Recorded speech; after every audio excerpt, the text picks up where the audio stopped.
pada video kali ini kita akan membahas profil perusahaan Starbucks. Mulai dari sejarah singkat, produk dan layanan, kompetitor utama hingga analisis Strength, Weakness, Opportunity and Threat atau SWOT yang menggambarkan posisi Starbucks di industri kopi global. Starbucks merupakan salah satu perusahaan kopi paling terkenal di dunia. Perusahaan ini didirikan pada tahun 1971 di Seattle, Amerika Serikat. Awalnya, Starbucks hanyalah sebuah toko kecil yang menjual biji kopi berkualitas tinggi. Namun, seiring berjalannya waktu, Starbucks berkembang menjadi jaringan kedai kopi terbesar di dunia. Saat ini, Starbucks dipimpin oleh Brian Niccol sebagai Chief Executive Officer atau CEO. Kantor pusat perusahaan tetap berada di Seattle, Amerika Serikat, yang juga menjadi simbol sejarah dan identitas Starbucks sebagai perusahaan kopi global. Dari sisi sumber daya manusia, Starbucks memiliki sekitar 361.000 karyawan yang tersebar di berbagai negara. Para karyawan ini dikenal dengan sebutan partners, yang menunjukkan bahwa Starbucks memandang pekerjaannya sebagai bagian penting dari pertumbuhan perusahaan. Dari segi kinerja keuangan, Starbucks mencatat pendapatan tahunan sebesar 36,18 miliar dolar Amerika. Angka ini menunjukkan betapa kuatnya posisi Starbucks di industri makanan dan minuman, khususnya di sektor kopi.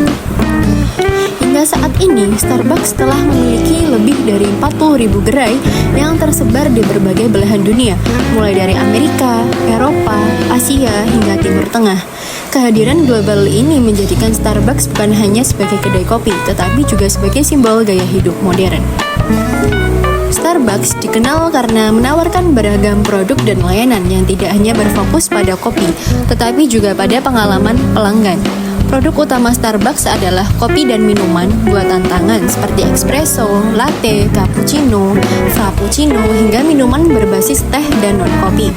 Salah satu keunggulan Starbucks adalah pelanggan dapat menyesuaikan minumannya sesuai selera.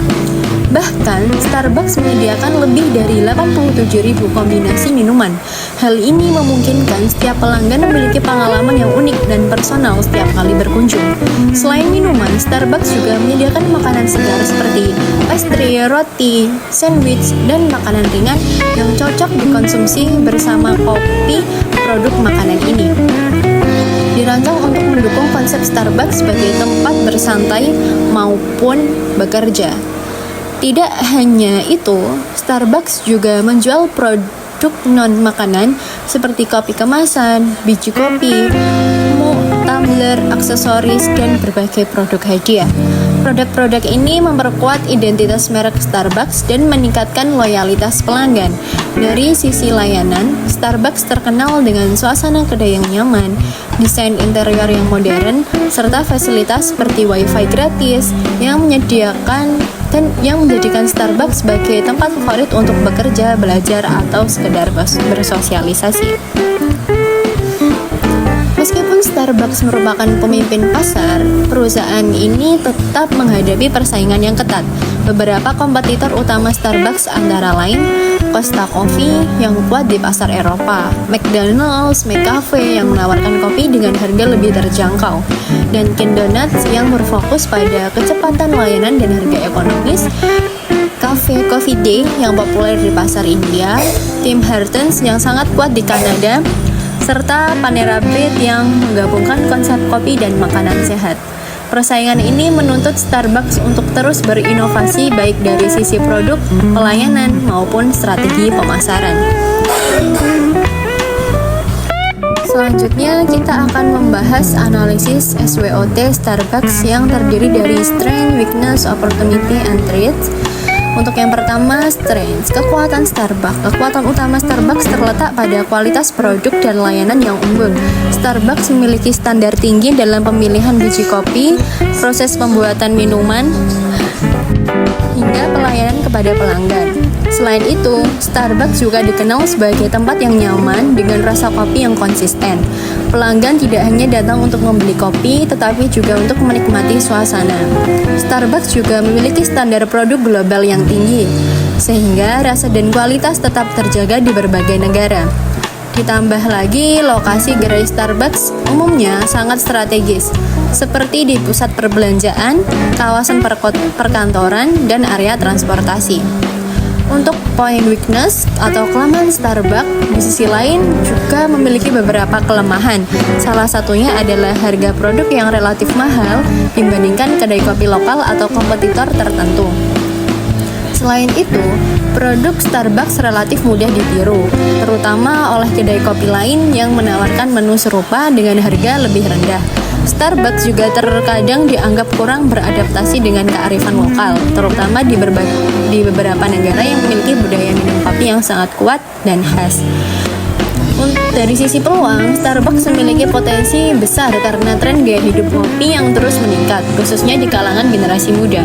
Starbucks juga memiliki kesempatan ekspansi dan kerjasama global, baik dengan perusahaan lain maupun melalui inovasi digital seperti pemesanan online dan aplikasi loyalitas.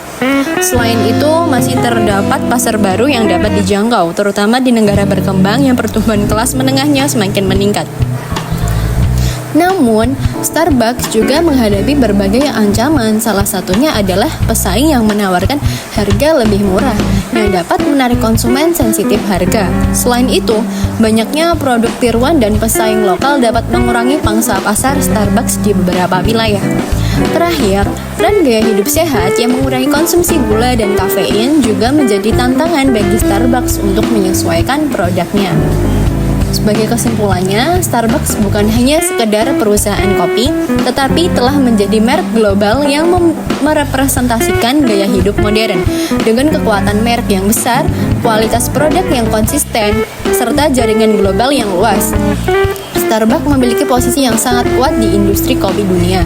Namun, untuk tetap bertahan dan berkembang, Starbucks perlu terus berinovasi, menyesuaikan diri dengan tren pasar, dan memperhatikan kebutuhan konsumen di berbagai negara.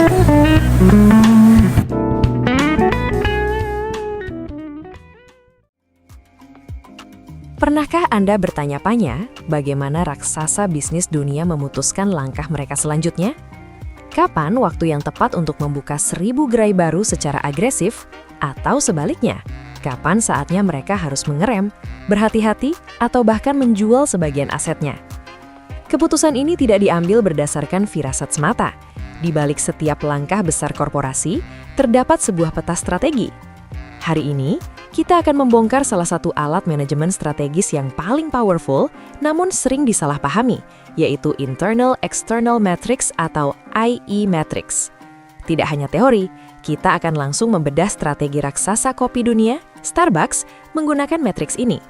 Apakah mereka harus terus tancap gas atau mulai waspada? Mari kita cari tahu. Sebelum kita masuk ke IE Matrix Starbucks, kita perlu memahami apa itu IE Matrix-nya terlebih dahulu. IE Matrix adalah alat yang memposisikan perusahaan ke dalam tampilan 9 sel atau kotak.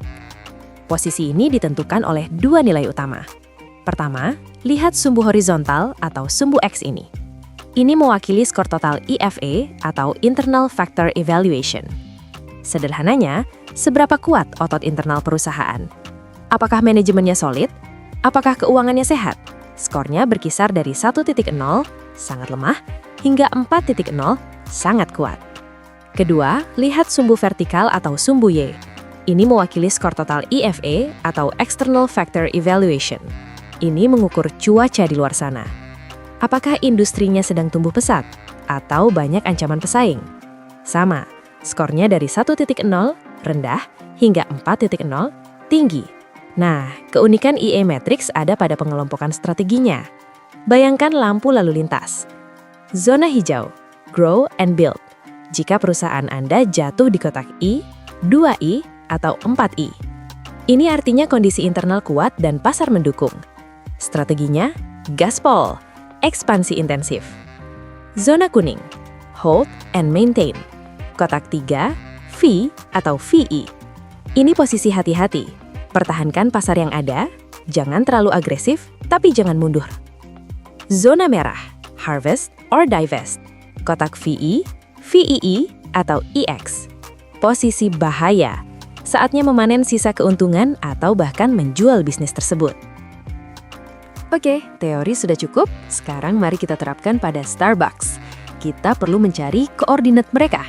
Langkah pertama, kita bedah internal atau EFA terlebih dahulu. Apa kekuatan Starbucks? Jelas, brand equity. Siapa yang tidak kenal logo hijau ini? Loyalitas pelanggannya luar biasa. Selain itu, efisiensi rantai pasok biji kopi mereka sangat solid. Namun, mereka punya kelemahan, harga. Produk Starbucks tergolong premium dan mahal, yang bisa jadi masalah saat ekonomi sulit. Jika kita beri bobot dan rating pada semua faktor internal ini, mari kita asumsikan berdasarkan laporan tahunan terkini, Starbucks mendapatkan skor EFA sebesar 3.15. Ingat angka ini, 3.15. Artinya posisi internal mereka kuat. Langkah kedua, kita bedah dari sisi eksternal atau EFA. Bagaimana cuaca bisnis kedai kopi saat ini? Peluangnya besar. Pertumbuhan kelas menengah di Asia, khususnya China dan Indonesia adalah tambang emas. Ekspansi ke minuman siap minum atau ready to drink di minimarket juga peluang besar. Tapi awas, ancamannya juga ganas. Pesaing lokal dengan harga miring menjamur di mana-mana. Perubahan iklim juga mengancam pasokan biji kopi. Namun, karena permintaan kopi global terus naik, industri ini masih sangat menarik. Mari kita asumsikan skor EFA Starbucks ada di angka 3.20. Ini tergolong tinggi. Inilah saat penentuannya. Kita punya data EFA 3,15 dan EFA 3,20. Mari kita plot ke dalam peta. Tarik garis dari bawah, tarik garis dari samping, dan boom, Starbucks mendarat tepat di sel 1 atau E. Masih ingat warna apa ini? Ya, ini adalah zona grow and build atau tumbuh dan bangun. Apa artinya bagi CEO Starbucks? Ini bukan waktunya untuk berhemat atau menutup toko. Matriks ini berteriak, lakukan strategi intensif. Secara spesifik, ada 3 hal yang harus mereka lakukan. Penetrasi pasar, buka lebih banyak gerai di kota yang sudah ada. Buat orang semakin mudah menemukan Starbucks di setiap tikungan. Pengembangan pasar, masuk ke wilayah geografis baru yang belum terjamah. Pengembangan produk, jangan cuma jual latte. Buat inovasi seperti plant-based milk, cold brew, atau perkuat ekosistem digital lewat aplikasi Starbucks Rewards. Jadi, jika Anda melihat Starbucks terus membuka gerai baru di dekat kantor Anda, itu bukan kebetulan.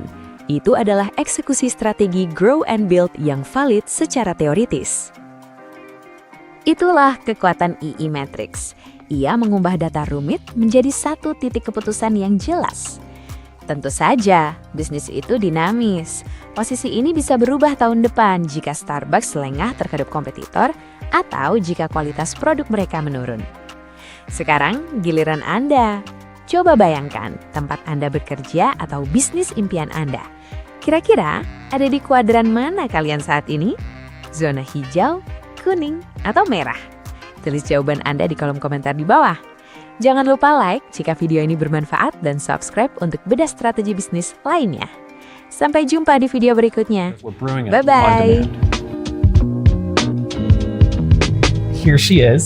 Obviously, we've got blends from your dark roast to your blonde roast to even your medium roast. We've got a grande pike right here. It's essentially just 2 buttons that you press. You press the pike option and then you choose the size over here. Kind of just put your cup right there, press that button, and we just wait for it to dispense.